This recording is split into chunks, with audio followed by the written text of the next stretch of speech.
Hey there, race fans. I'm your man, Todd Brown of That Racing Show. Thanks for dropping by for another segment of That Racing Show's Pit Stop. Bristol, baby. Man, what another exciting week of racing we had.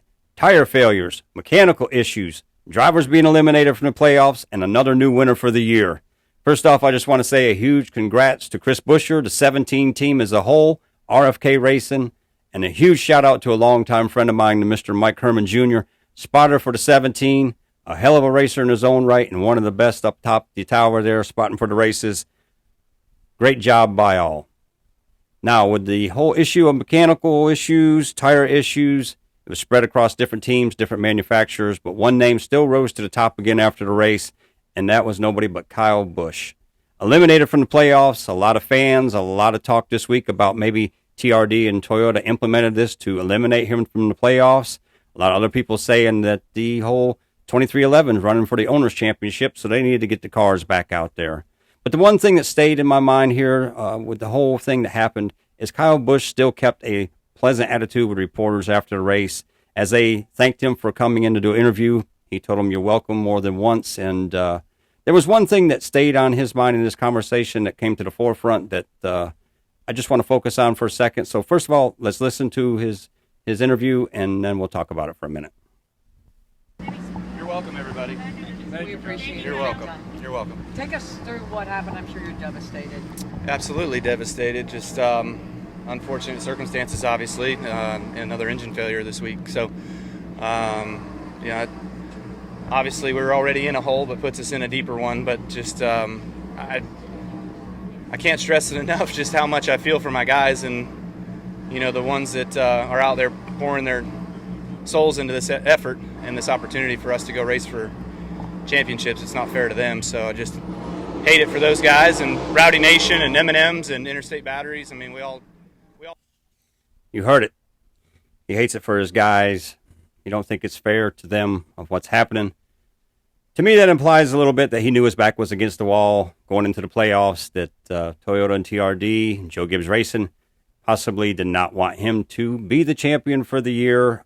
Let's just face it, if Kyle Busch would have won a championship and went on to RCR next year as the championship with those accolades, man, that would have been a big slap in the face to Toyota, Joe Gibbs Racing, and a lot of other people involved with it.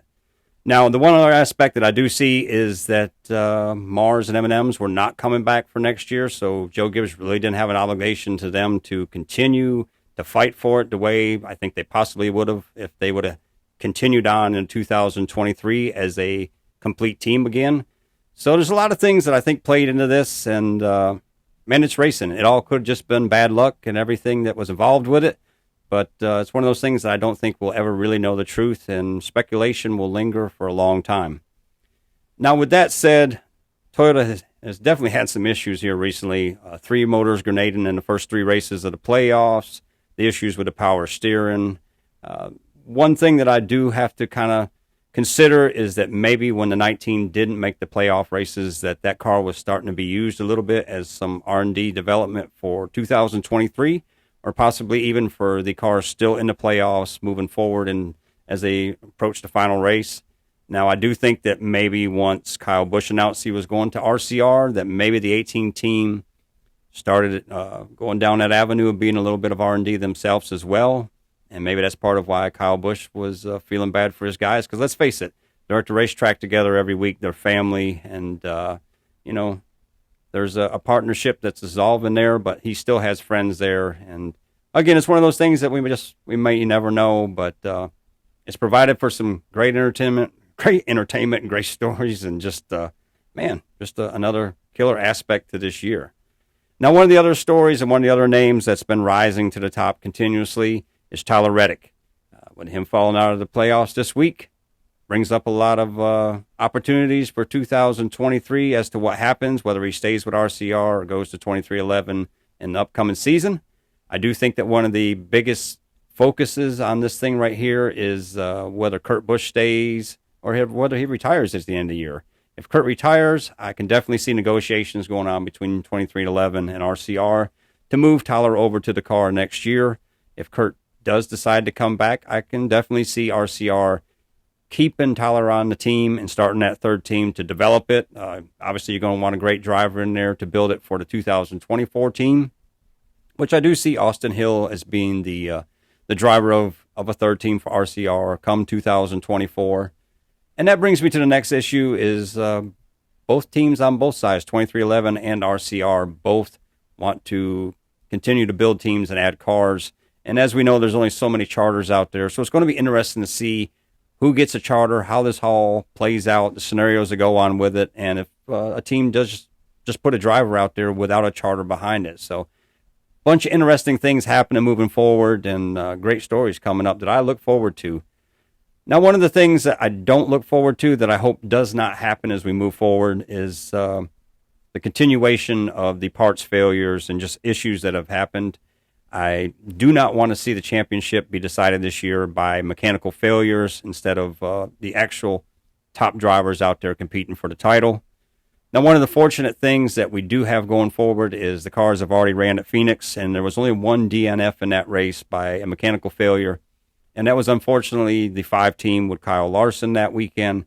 They did have an engine failure, which, if I believe right, was a valve spring issue that happened that eliminated from that race, and hopefully going into the final race, we don't have those mechanical issues. Everybody's able to battle for it to the end.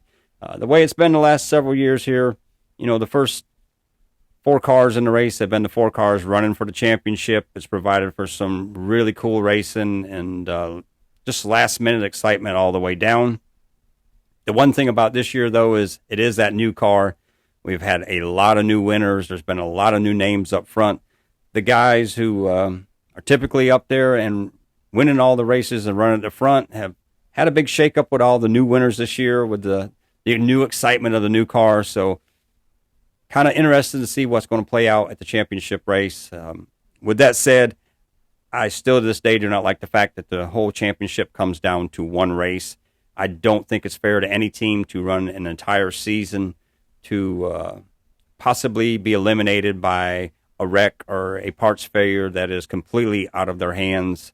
I think a 2-race system to decide a championship would be fair, that if you fell out in the first race or even in the second race, you still could rebound the best that you could do to try to win that championship. You know, there's so many things that I still think could be tweaked into the whole point system to make it more exciting. One of the things, especially this year with the last 3 races, with having 3 new winners going into the playoffs, is I would love to see something where maybe these new winners over the first races of the playoff season are grouped into this little bundle, that we possibly add a 5th car to the championship race.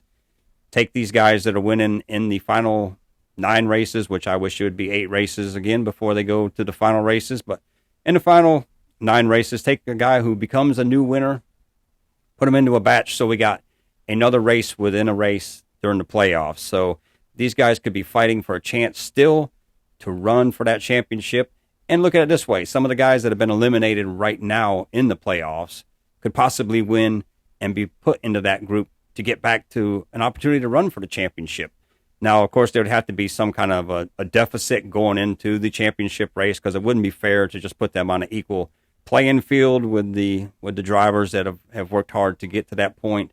But I think it would be a fun shake-up and add for more excitement. And, I mean, come on. If you have a race within another race, how cool would that be? So many aspects. I think there's so many great stories coming out over the next couple of weeks.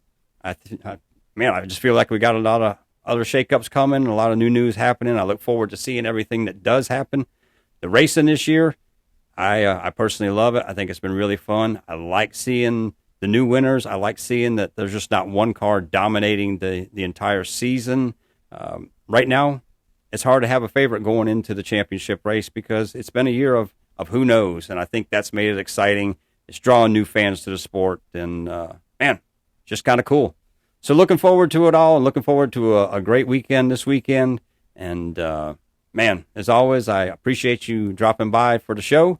If you love what we're doing here, just give us a like. If you really like what we're doing, hit that subscribe button, because we're building this thing, got a lot of cool stuff happening, and man, looking forward to the rest of the season and everything that's going to go along with it. So as always, have a great time this week, and we'll see the checkered flag.